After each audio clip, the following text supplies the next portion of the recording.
भगवान तो अपने भक्तों को माफ कर देता है, लेकिन राजनीति किसी को माफ नहीं करती। और राजनीति में कोशिश यही रहती है कुछ ऐसा चक्रव्यूह बनाया जाए कि आपको उसे ना तो भेदने का मौका मिले और दूसरा मौका तो बिल्कुल ही ना मिले, आप फिनिश करने की कोशिश करते हैं। लेकिन उद्धव भगवान की शरण में लौटे हैं, तो भक्त उद्धव को भगवान माफ कर देंगे तो श्योर है। लेकिन क्या राजनीतिक तौर पर उनके लिए भगवान राम और हनुमान जो है उन्हें संकट की घड़ी से निकाल पाएंगे, इसके लिए भी देखना होगा। और वो कितने वक्त तक इस हिंदुत्व की पटरी पर चलते रहते हैं, भगवान की शरण को अपनाते रहते हैं।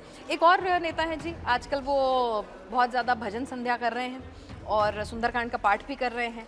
बहुत पंजाब में जाके भजन संध्या में बैठते हैं, रोहिणी में जाके वो कहते हैं कि सुंदरकांड का पाठ करते हैं। तो वो भी हिंदुत्व की बात करने लगे हैं, अरविंद केजरीवाल। तो उनको क्या हुआ? देखिए, जो उद्धव ठाकरे के साथ हुआ कि सत्ता गंवा दी, तब भगवा और राम मंदिर याद आए।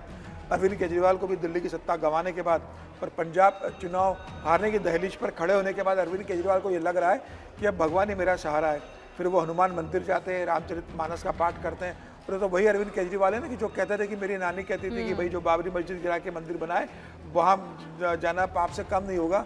वही अरविंद केजरीवाल राम मंदिर होकर आते हैं और आप वो हिंदुत्व की बात कर रहे हैं, टीका लगा रहे हैं, सुबह पूजा पाठ कर रहे हैं। तो मुझे लग रहा है कि अरविंद केजरीवाल को भी लग रहा है कि भाई बिना हिंदुत्व के साथ नहीं होगा। और भारतीय जनता पार्टी जिस मजबूती से हिंदुत्व के ऊपर खड़ी हुई है, तो वो सब उसका वोट लेना चाह रहे हैं, क्योंकि अब भारतीय जनता पार्टी इतनी बड़ी बन चुकी है। अरविंद केजरीवाल जानते हैं कि सिर्फ मुस्लिम वोट से उनका कुछ भला होना नहीं है। पंजाब में एक बड़ा वोटर हिंदुत्व का है। वहाँ पर अगर देखा जाए तो 55% के करीब अगर टोटल परसेंटेज देखें तो हिंदू वोटर्स हैं। तो अरविंद केजरीवाल को लग रहा है कि अब जो पिछली बार मुझे वोटर्स मिला था वो टूटेगा, तो हिंदू का वोटर मैं कैसे जोड़ूं।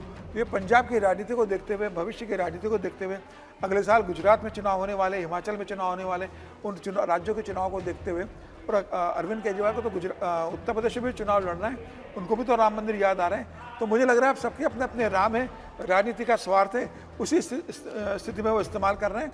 जनता सब जानती है, जनता से कुछ नहीं छुपता। चलिए तो देखते हैं कि भाई राम का आशीर्वाद किसको मिलेगा। अपने जो राम भक्त जो हैं, जब 2 पर थे तब भी राम के भक्त थे और आज 300 पार है तब भी राम के भक्त हैं। तो ठीक है, अब देखते हैं कि कृपा किस पर बरसने वाली है। लेकिन ये राजनीतिक पार्टियों को समझ में आ रहा है कि भाई हिंदुत्व की शरण में ही अब सत्ता का रास्ता है। लेकिन सर राहुल गांधी, उनको थोड़ा कन्फ्यूजन है, वो नहीं समझ रहे। देखिए, राहुल गांधी का तो बहुत स्ट्रेट फॉरवर्ड है कि भाई उनको तो मुसलमानों का नेता बनना है, मुस्लिम तुष्टिकरण की राजनीति करना है। नहीं, पर मंदिर तो वो भी जाते हैं। देखिए, लेकिन वो मंदिर, राम मंदिर गए क्या? नहीं, लेकिन वो काशी विश्वनाथ जाते हैं। राम मंदिर के इस पे कोई बयान दिया क्या उन्होंने? नहीं दिया।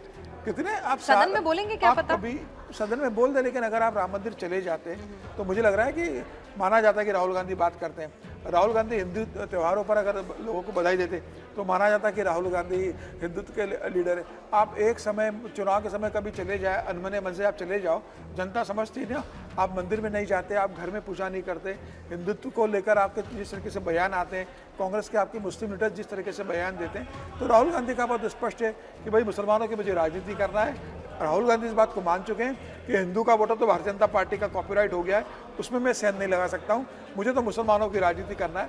इसलिए जब रेवंत रेड्डी कहते हैं कि भाई मुझे रेवंत दिन कहो तो मुझे कोई दिक्कत नहीं होगा।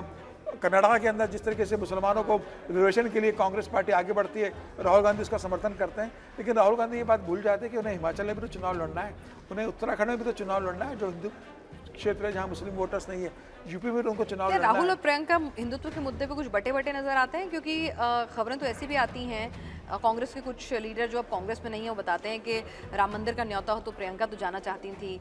प्रियंका थोड़ा इस मुद्दे पर थोड़ी सॉफ्ट अप्रोच रखती हैं, राहुल से अलग अप्रोच रखती हैं।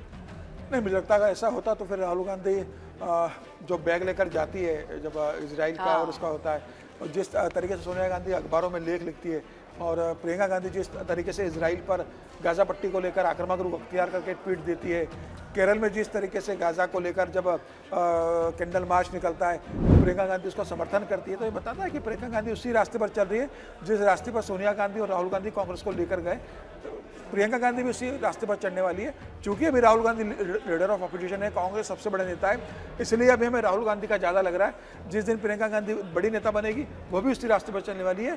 कांग्रेस को दूसरा रास्ता अख्तियार करे यह संभव नहीं है। कांग्रेस के बारे में जो प्रधानमंत्री मोदी ने कहा था कि अब ये माओवादी कांग्रेस पार्टी बन गई है, ये बिल्कुल ठीक कहा था। कांग्रेस अब लेफ्ट के लोग ठेके पर चला रहे हैं। कांग्रेस के अंदर जो हिंदुत्ववादी लीडर्स थे वो सारे या तो पार्टी छोड़कर चले गए या पार्टी में किनारे कर दिए गए। अब कांग्रेस में उन्हीं लोगों का कब्जा है जो कांग्रेस को लेफ्ट की तरफ लेकर जा रहे हैं या मुसलमानों की तरफ लेकर जा रहे हैं।